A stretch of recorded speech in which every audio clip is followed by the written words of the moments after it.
Namaskar, and apologies for making you all wait. General Bakshi is here with us, and he will be talking about Pakistan's renewed offensive in Kashmir and what should India's response be. And before we get further, let's welcome our guest, General Bakshi. General Bakshi ji, namaskar, and welcome to PGurus channel. Thank you. Thank you for having me. General Bakshi, I just had a hangout about 1 hour ago with a Chinese dissident who is basically from Hong Kong, but right now he's a persona non grata in Hong Kong. He is living in the United States. And he made one stunning confession or stunning revelation, I should say. And he said that the hypersonic technology that China has is a cause for concern for not just India, but even the free world, including United States. And the other thing he mentioned also is that China has enormous drone capability. And with all these things happening, we don't know how many of these things have found their way into Pakistan's hands, and if they are using that. Because if you remember, when Captain Amrinder Singh brouhaha was going on, one of the challenges was that Pakistan is sending a lot of drones across. Now we are seeing some problems in Kashmir Valley where they're cherry picking the minorities who have come from other outside of India to work there. Very, very regrettable. And this kind of thing is only possible if there is inside help. Otherwise, how would the terrorists know who's local and who's not? So, General Bakshi, how do you see this situation? What should India's response be? And where do you think we are headed? Pico, the Chinese connection with whatever is happening in Jammu and Kashmir goes very deep. It goes far more than, the eye can see. The simple fact is a little bit of background is essential. Sure. I was serving in Jammu and Kashmir non-stop for 5 years. The normal tenure is 2 years, and then you go to a peace station to recharge your batteries before you are sent again to J&K. But in my case, I had 3 consecutive tenures in the state of Jammu and Kashmir when the terrorist movement was at its peak. At that time, there were around 5,000 armed terrorists in the state of Jammu and Kashmir. 60% of these were foreign terrorists, in as much as they were citizens of the West Pakistani Punjab. They had come from the Northwest Frontier province, or they had come from Afghanistan or had been trained there. At one stage, the then director of the CIA said at least 45% of the terrorists in Jammu and Kashmir are either from Afghanistan or have been trained in the camps in Afghanistan. So that was the lineup against us. Then in 2003, we started constructing the border fence, an electrified, energized border fence with a whole range of electro-optic sensors, with a whole range of detection equipment, video cameras, night cameras, etc., mounted on it. It was a electronic wall more than it was a physical obstacle. And with the help of this, we were able to curtail, infiltration by something like 75 to 85%. Previously, what used to happen was we used to kill a X amount of terrorists, and that X amount of terrorists would be infiltrated back.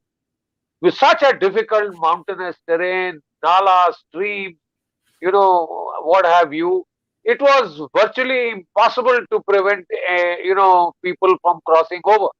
But when we constructed this obstacle, the degree of difficulty in infiltration was enhanced by good about, and we were able to curtail infiltration by 75 to 85%. And with that, we started, killing the terrorists. And today, Pico, very few people know this. The total number of terrorists in Jammu and Kashmir has come down to between 150 and 200. And about 70 to 80% of these are local. because it is extremely difficult for the Pakistani terrorists to cross over. So, this is a fact that is not really known and not really understood. But yet, you find that these 150 odd terrorists, to try and prove themselves relevant, are trying to constantly vary their target systems to try and select targets which are very high media profile. And when you kill Kashmiri Pandits, when you kill the ethnic minority there, the Hindus there, the poor, destitute laborer from Bihar who's come to eke a living there from Bihar, from UP and other places in India. When you pull out the Sikh lady principal, ask her what religious denomination she belongs to, and shoot her in cold blood. You pull out a Hindu teacher and shoot him in cold blood for nothing else but the crime of being a Hindu or a Sikh in a Muslim majority state. That does grab media attention. It does grab eyeballs, right? And with that, they stay relevant. It does inject fear. You may be targeting a few individuals, but through the media, the impact is multiplied, a scare starts, and we have another, right now, an exodus of Kashmiri Hindus and the other minorities who are trying to eke out a living in Jammu and Kashmir. See the fact they haven't targeted the tourists because the tourists get them money. They haven't targeted the tourists, but they just target the Kashmiri Hindus, they target the poor laborer, etc., etc., and with that they hope to grab global eyeballs, not just regionally, not just locally, but at the international levels. They try and paint a picture of mayhem and murder and all that kind of a thing. Now, they had tried this ethnic cleansing in the year of the Lord 1990, when about 2,000 Hindus were killed, women were raped, people were murdered in cold blood, and from the mosques, announcements were made that the Kashmiri Pandits should leave. They should leave their women and daughters behind, their wives and daughters behind. This was the level of the communalist propaganda, the poison, the hate that was spewed. You see, and the world can only see human rights in the killing of terrorists. No human rights are violated if the Hindu minority is massacred. No human rights, no skin off anybody's nose.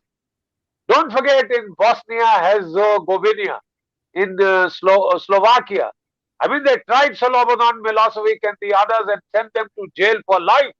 International tribunal for the crime of ethnic cleansing and genocide. But it is not genocide if Hindus are killed, you see. This is a new fact of life that we are seeing. Yes, please. General Bakshi, I'm just taking you back to 1990 when such broadcasts came from the mosques. Surely the army was there in full force. Why didn't the army try to put a brake to making these kinds of dangerous statements from the mosque? Why did this allow? Because I believe it happened in many mosques, and it was like people got turned on because of this. Why did the military not do anything at that time? Because we had a home minister called Mufti Muhammad Saeed, so, sir, who would not let the army touch the mosque, who would not let the army go inside the ghettos. Do you know, even now the defense of Srinagar is not in the hands of the army. It's been given to the police and the paramilitary forces. With strict no to let them get into the very densely populated area. You see, and the mosques were the foci for this kind of a targeted ethnic cleansing, murder. Every Friday, people assemble there. Every Friday, the the mullahs fire them up with hatred, with pure venom. They are psyched up to kill and massacre, and with slogans of the kind that I have just described. So the fact was that it was hands off. We were supposed to be secular. You see, it was very secular to let the Hindus get driven out, and 5 lakhs, 500,000 of them were driven out. They are still hanging out in the refugee camps of Jammu, rotting in the hot sun. People who have never seen temperatures below above 30 degrees. I mean, they are rotting in 50 degrees centigrade heats of Delhi and Jammu. 30 years, and there is no chance of them going back till now. Now we were trying to build it up to that, and this is the kind of snakes and ladders that takes place in Jammu and Kashmir. Yeah, yeah. Thanks for setting up the context, General Bakshi. So let's fast forward to the present. Now we have a unique situation, and which is, galling many, not just in India but even outside, because we have a situation where we supposedly have a muscular home minister, not Mr. Mufti Muhammad Saeed. This muscular home minister, physically as well as mentally, goes by the name of Mr. Amit Shah. His son is the secretary of the BCCI, and then he's supposed to be the management.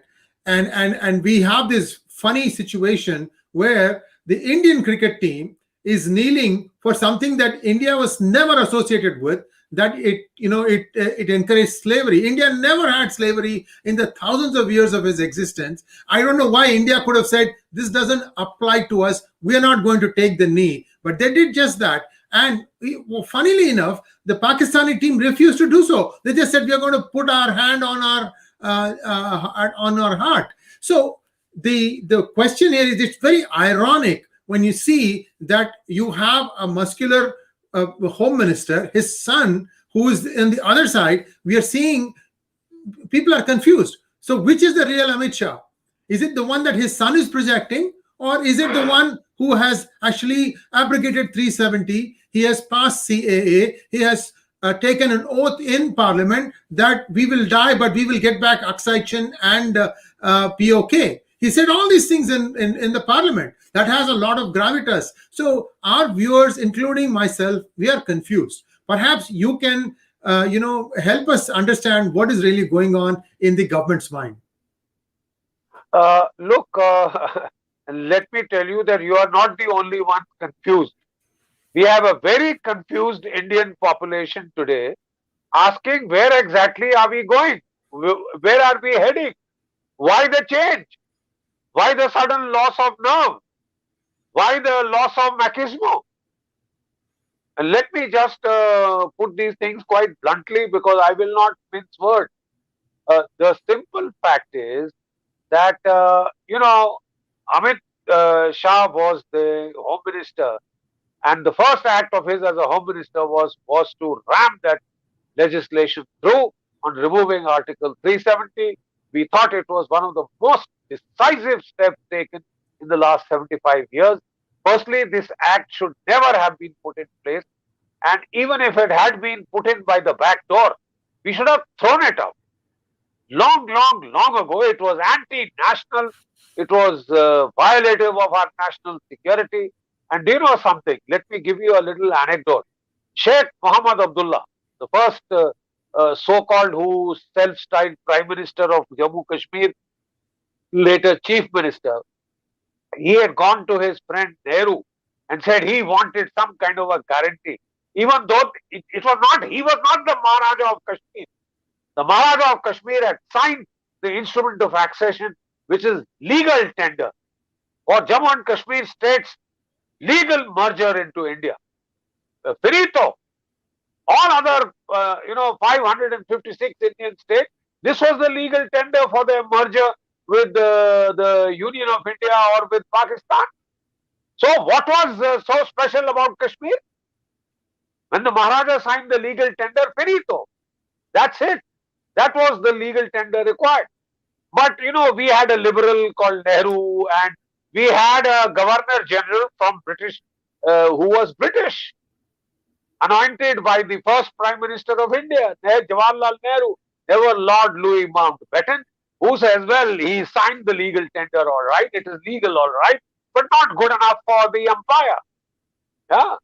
and you might as well conduct a kind of a plebiscite lately, subsequently, etc., etc. All this was rammed down by our throat by Lord Mountbatten, who should never have been the first Governor General of Free India. At least Pakistan had the decency to appoint a Pakistani, Muhammad Ali Jinnah, as the first Governor General. So, in any case, he went to Nehru, that is Sheikh Abdullah, and he said, "Look, I want a kind of a legal, guarantee for autonomy and this, that, and the rest."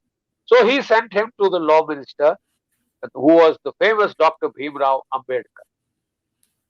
Ambedkar heard out Abdullah with patience, and then you know what he said to him? These are famous words. He said to him, "You want the citizens of India to pay for your roads, your bridges, your schools, your hospitals, and in return they'll have no right to settle here or buy land here. You can buy land anywhere in the republic that you feel like. This is treachery. And I, as the law minister, will never do it." Abdullah went back crying to Nehru, who sent him behind his back to Shri Gopal Swami Iyengar, who helped him draft this Article 370, which, to his credit, to his eternal credit, it must be said, the Home Minister had it thrown out. By that time, if you recall, we had read the Riot Act to Pakistan. We had told Pakistan, thus far and no further. You mess with us, 30 years we have taken it on the chin. In Punjab, 10 years, 21,000 Indians killed. Then you moved it to Jammu and Kashmir, 45,000 Indian citizens killed, soldiers, civilians alike. And then all over India, the bombing campaign of the Indian Mujahideen, 15,000 Indians killed. So if somebody does a back of the envelope calculation, you will find that 80,000 plus Indians have been killed in Pakistan's asymmetric war, undeclared asymmetric war against India. And we have been taking it on the chin. We have been refusing to retaliate. And by and large, that refusal to retaliate was forced on us by American administration, who are very beholden to Pakistan for providing them the routes of supply to Afghanistan, from where they have just been thrown out, disgrace with military disgrace, as it were. You see, they were very beholden, and they said, no, you will do nothing to Pakistan to distract Pakistan from the war in Afghanistan that it is fighting on our behalf. It's another thing that Pakistan was getting American soldiers killed and getting paid for it, by the way.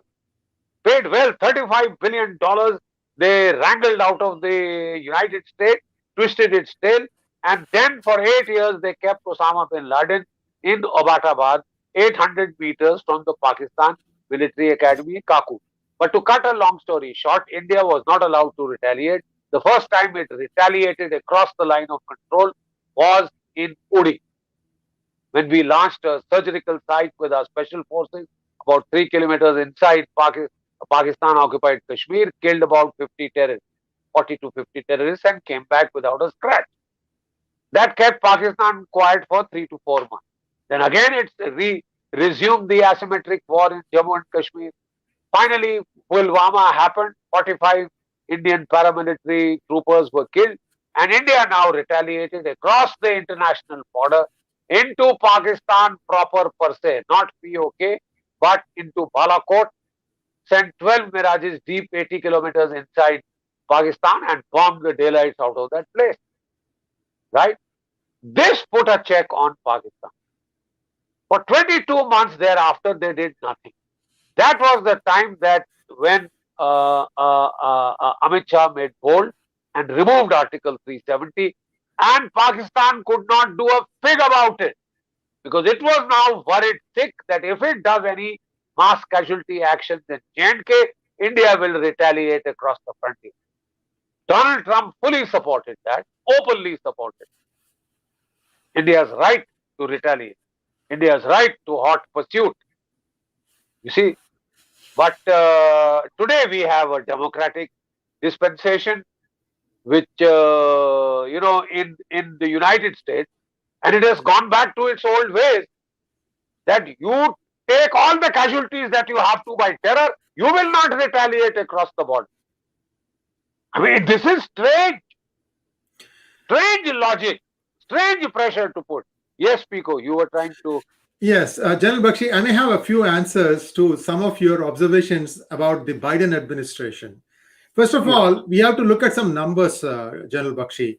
2016 election, um, Donald Trump got 61 million votes, and Hillary Clinton got 63 million votes, and still Donald Trump won because of the way that US electoral college system works. So that's okay. The reason Hillary got more votes was because she won big in California, which is the most populous state in the United States.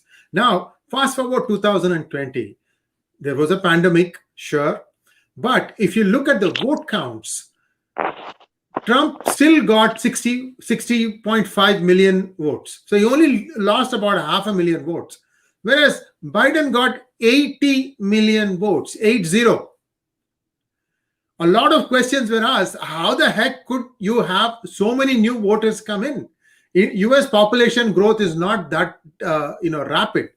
So people explained saying that now you could vote by mail, therefore people voted by mail, and so on and so forth. But the hard and real fact of it is nobody can explain how there were so many discrepancies in different states in the United States, and how in across the board consistently everywhere it was Biden who came on top.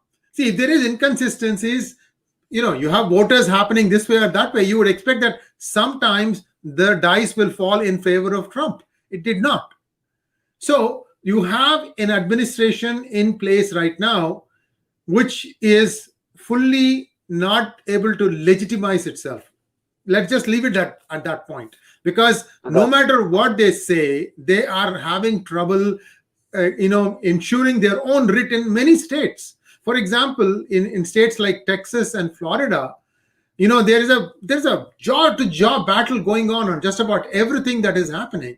And I can go on, General Bakshi. So my point here is this is a very weakened administration. It is also a beholden administration. By beholden, you understand what I mean. Viewers, you should understand what that means. And therefore, it is what it is, and it is very, very hesitant.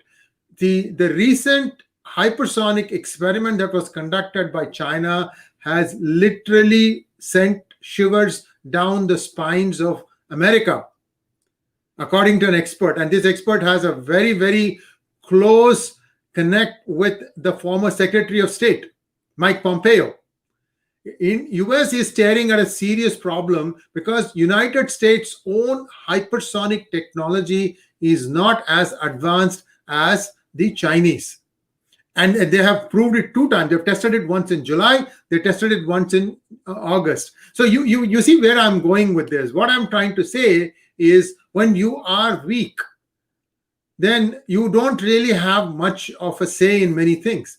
And until US finds a way to counter China effectively in many things that probably you and I may not be, you may be privy to, but I don't have any idea. So there is an arms race going on, there's a technology race going on.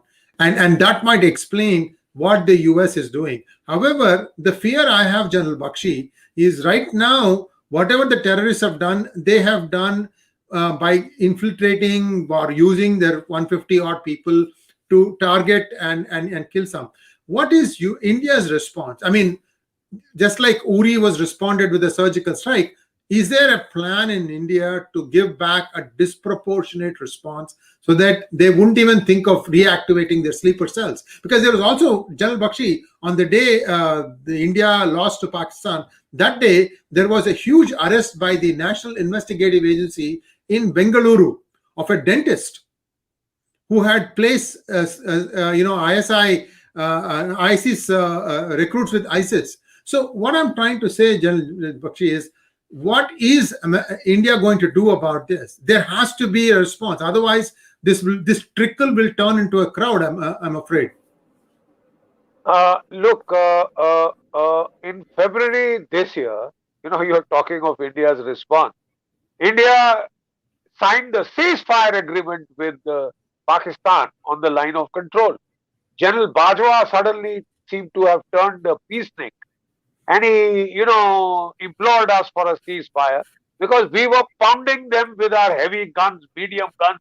For every little transgression this side, they were getting paid back 10 times, on their side of the LC. For every dead body here, there were 10, 20, 50 dead bodies on the other.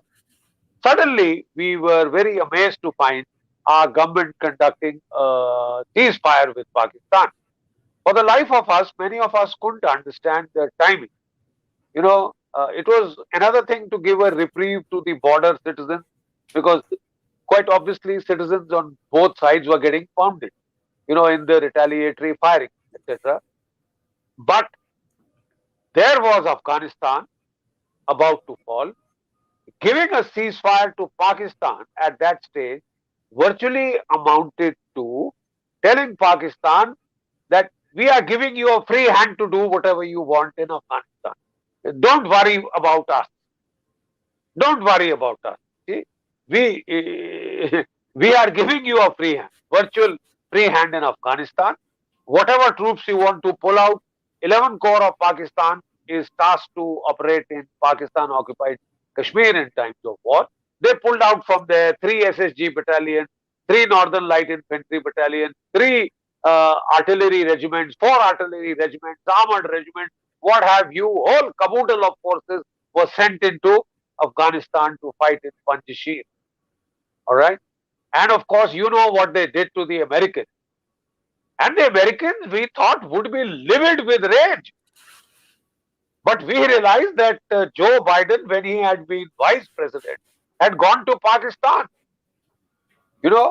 and he was given the highest civilian honor of Pakistan, the Nishane something, something, something, and he seems to be besotted with Pakistan. $80 billion of weapons he has gifted there. He has courted a military disgrace in front of the whole world. I mean, if you think that the American image is shining because of the way they withdrew from Afghanistan, you got to be living in Alice in Wonderland. If there is damage done to the US global image as a superpower, people are saying the American movement is past. With the kind of withdrawal that you did, if you had to withdraw, it could have been done with a lot of military precision. But you withdraw the military first, then you suddenly remember, oh, we've got civilians there. Oh, we've got our people who helped us. So then 2,500 military you had withdrawn, you send back 7,000 to try and get them out. Now you rely on the Taliban to get them out. Your greatest friends and benefactors, the Taliban, who just been killing American soldiers the past 20 plus years. You rely on them to get you out. You rely on Pakistan to get you out. And now Pakistan is supposed to give you air bases. And as a price for those air bases, the Americans will keep India off their back. I don't think that will work out very long. Let me be quite straightforward. I don't think this kind of a restraint will work out very long. We have been, the simple fact is that the Indian government's calculation for America, under Donald Trump was giving it to China, giving it back to China what it deserved. And we were of the, considered opinion that it suited Americans geopolitically to cooperate with India. That is why the Quad. But now we are finding all logic standing on its head. The Indian government has been somehow trying to persevere with the outreach towards the Americans, which the kind of a Quad kind of a feeling that, okay, we are in it together to balance a rising and aggressive China. But here, though, we seem to be kowtowing to China. And with due apologies, but let me be blunt. There were news in the American media that a top Chinese defector from the State Security Bureau, their CIA equivalent, had come over to United States beginning of this year. And the revelations that he has made about the degree of penetration of the United States higher echelon, by the Chinese, deep pockets of the Chinese intelligence agency is frightening. And we are seeing now evidence of it. We didn't hear much of that report. It quite obviously been buried somewhere. But the evidence we are seeing on the ground is that there is the marginalization of India, there is the glorification of Pakistan. Pakistan is supposed to be the closest ally of China, higher than the mountains, deeper than the seas relation. And yet our government, I think it's living in the past. So they have persisted with the outreach to the United States, where almost every day it is becoming, quite horrifyingly apparent that there seems to be some kind of an animus against India. 45 American universities gang up to, run a seminar called Dismantling Hindutva, very thinly disguised hate Hinduism campaign. And the Pakistanis are living off the fat of the land.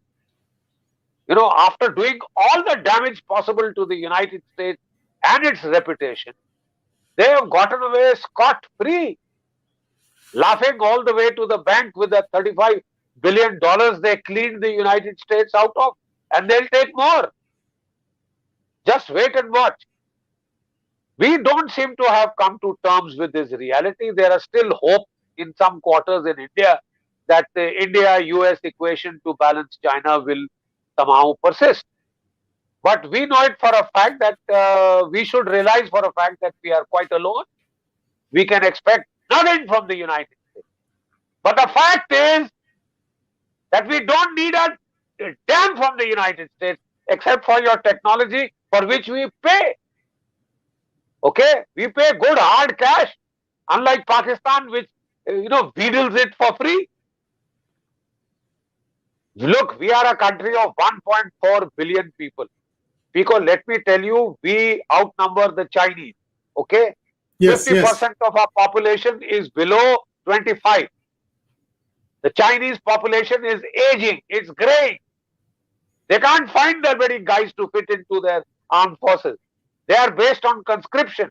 We have an all-volunteer army. Anytime we have the second largest army in the world, fourth largest air force, fifth largest navy. We can take on China alone. We don't need to look towards you at all. I keep telling this to our people. People don't seem to realize this. This is not the India of 1962. And if push comes to shove, I think the Indian civilization should realize that we can take both China and Pakistan on together and smash their teeth. It can be done, providing we show the spine. We were doing very well. All of a sudden, we seem to, be going the extra mile to try and preserve an illusion. Our so-called friendship with the United States, for which we are getting nothing. We are getting nothing except that tail is being twisted not to retaliate against Pakistan, to have peace with Pakistan. Why is that ceasefire still on? They have conquered Afghanistan. Now they are turning their guns towards us. Infiltration is increasing on the border. They are putting in weapons and ammunition and equipment. Last 2 years, they were doing it through the Chinese drones, quadcopters, hexacopters supplied by China. Now they are doing it on the ground. Why should we persist with the ceasefire? Why should we have insisted upon playing a match with Pakistan? 9 of our civilians have been killed. 11 of our soldiers have been killed. Is that small change? Their lives don't matter. Why have we resigned from a principled stand that terror and talks don't go together? Why have we not retaliated across the line of control? Why have we diluted all that we had achieved? And for what? And for what? Joe Biden is not going to do a damn for us. We are quite clear now. I told you, General Bakshi, I told you, US right now is running, it is scrambling to find an answer to this hypersonic technology, sir. US doesn't have an answer today. sir, may I also tell you in the same breath, I hope you know that we are also doing pretty well on hypersonic technology. Yes, I hope yes. people understand that we have got Agni 5 intercontinental ballistic missile with a range of 5 to 8,000 kilometers. We can send Beijing up in holy smoke. So I don't see the worry. I don't see the need to go out of the way to kowtow to Joe Biden and his crazy schemes about Pakistan. What does he think Pakistan is? It is the biggest two-timing country in the world. It is the largest terrorist mafia. It is the largest drug cartel. And for Joe Biden to think that he was given a highest civilian award and feel so grateful for it, I think it's I don't know what to call it. General Bakshi, the reality is that there are about 45 or 44 or 45 people of Pakistani origin, we call them Pakistani Americans, who are in the current Biden administration. And each and every one of them act for the interests of Pakistan. And we have probably about half a dozen Indian Americans who are also in the same administration, and they are trying to act more American than the Americans themselves. This is More our loyal than mindset. the king. Yes, That's right. this is That's our right. mindset. This is where things are going a little pear-shaped. The problem also is, General Bakshi, Biden is unable to extricate himself from the bonds that have been established with China, with Ukraine. And these two are essentially albatrosses around his neck. Ukraine, because Russia is pulling him in one direction, and his own son has stake in one of the biggest venture fund companies in China. So you see, there is a problem. Biden is a problem. This guy will do only what China asks him to do at this point, unless there's a coup inside China. There could be a coup because we know that Xi Jinping hasn't left mainland China for more than 6 months. And these kinds of things are indications the guy is afraid that somebody might throw him out. Because he's not exactly the most popular leader there, let me assure you. Not at Despite all. the way he has muzzled all opposition, muzzled all voices of dissent, he's pumping off people who speak against him. We know that. But the Chinese economy is now stumbling, very palpably stumbling. That infrastructure firm which is almost facing liquidation. Yes, So yes, there are yes. signs of economic trouble. And when economic trouble comes, then China looks for external diversion. It looks for external diversion, and the biggest will be against Taiwan.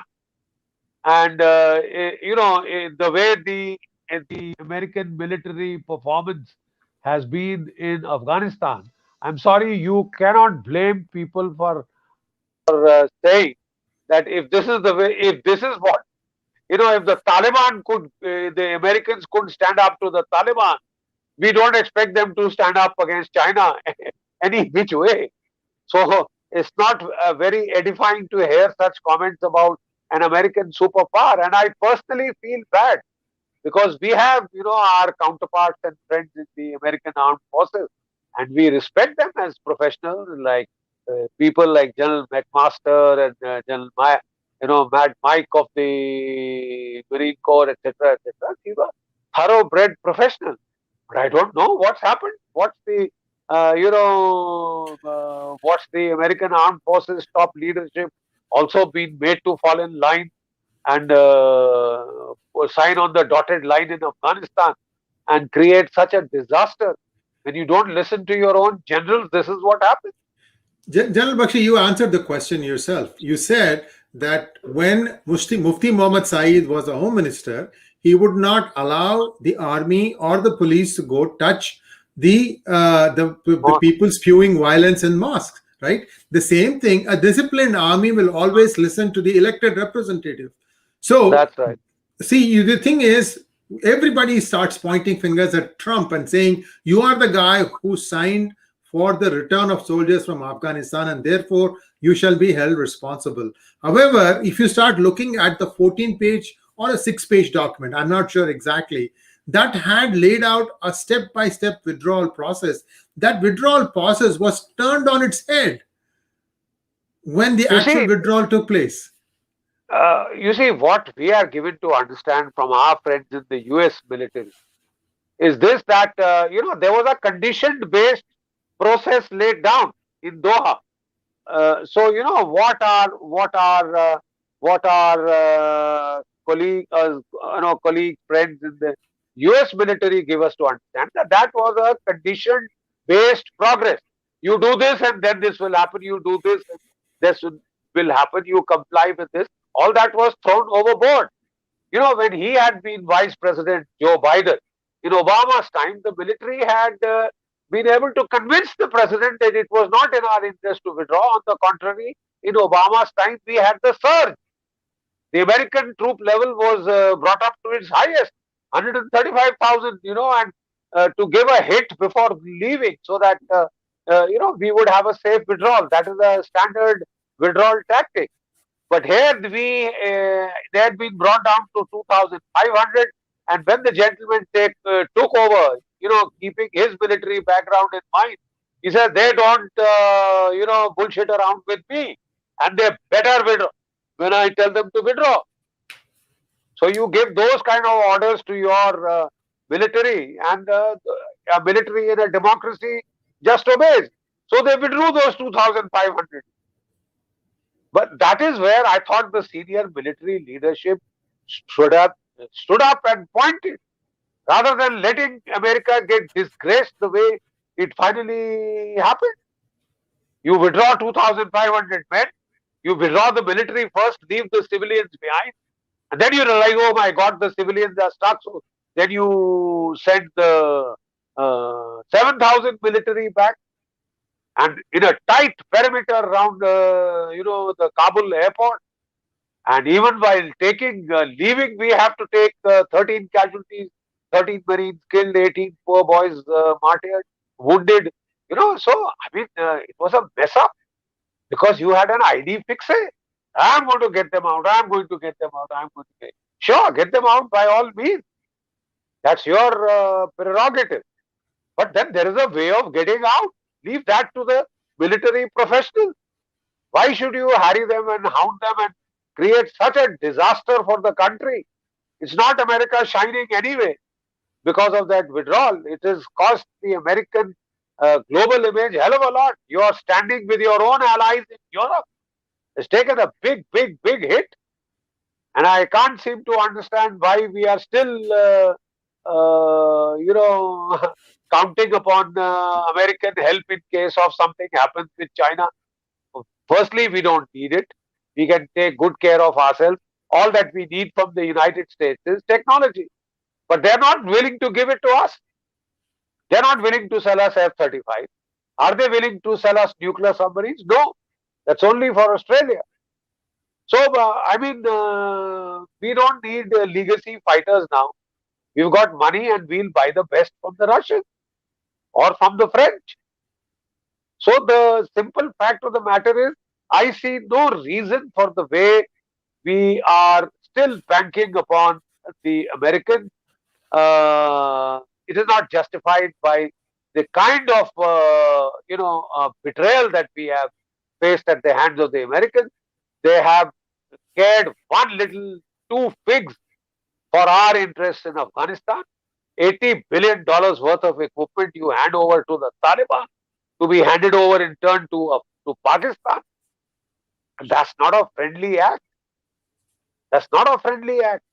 And then you insist that we will not retaliate against Pakistan because the Americans will not like it. They are so fond of the Pakistanis. I don't know for what. I think if this is the way you expect your friends to behave, then we must start following Pakistan. Because that's the only way to get something out of the United States, is to ill-treated black and blue. You seem to be very fond of that. General Bakshi, let's get back to our situation in Kashmir. I think it seems to have stabilized a little bit right now. Unfortunately, we don't have your video, but we can hear you fine. So we'll finish up. If you could wrap up how you see things playing out in the next few months, because now it is winter. Hopefully, there will be a bit of a thaw and there'll be slowdown. Are you there, sir? Yeah. Hopefully, there'll be a slowdown, and hopefully that will lead to. There you go. I'm just bringing you in. Yeah, hopefully that will lead to a more orderly situation in Kashmir. Perhaps you can wrap this up for us, and then we can call this. Yeah. Go ahead, sir. So, in Kashmir, all that we need to do is to get very aggressive. We now need to activate the line of control to hell with the ceasefire. We need to go with a vengeance against those groups which have been carrying out the killing. They started using the overground workers who had no terror record. They started supplying them pistols to go and which can be very easily hidden, and to try and kill the minorities of target. But the armed forces are already up on the situation. They are the only way to do it is to give a vicious response, selective terrorizing of the terrorists. Go for it. Go for that pinpointed target. If they are going for pinpointed killing, we go for pinpointed terror targets of those who are trying to stick their neck out and provoke. Their life should be counted in hours, not even days and weeks. And that is being done. Now we need to retaliate across the line of control to give a clear indication to Pakistan that things will not be back to square one. And there will be cost and consequences across the line of control. Across the line of control. They are trying to pump in as many terrorists before the snows come. Fortunately, the snows are starting early, and that will, as it is, bring down the level of infiltration, whatever they are attempting. But I think if Pakistan dares to initiate a mass casualty strike, it must be hit back hard across the line of control, across the international border, and the consequences for the escalation will be solely and squarely on Pakistan. Thank you very much, General Bakshi. That was a very interesting and absorbing conversation. Viewers, please do subscribe to our channel, do like this video and help us grow so that General Bakshi feels emboldened and encouraged to come share his thoughts on our channel again. General Bakshi, sorry to be a pest, sir. I was really chasing you today to try and get you on this phone, but on this hangout. But hopefully we'll have again another hangout in a few weeks' time, and we can share our observations and see how things go. And thanks for joining. Namaskar. Thank you.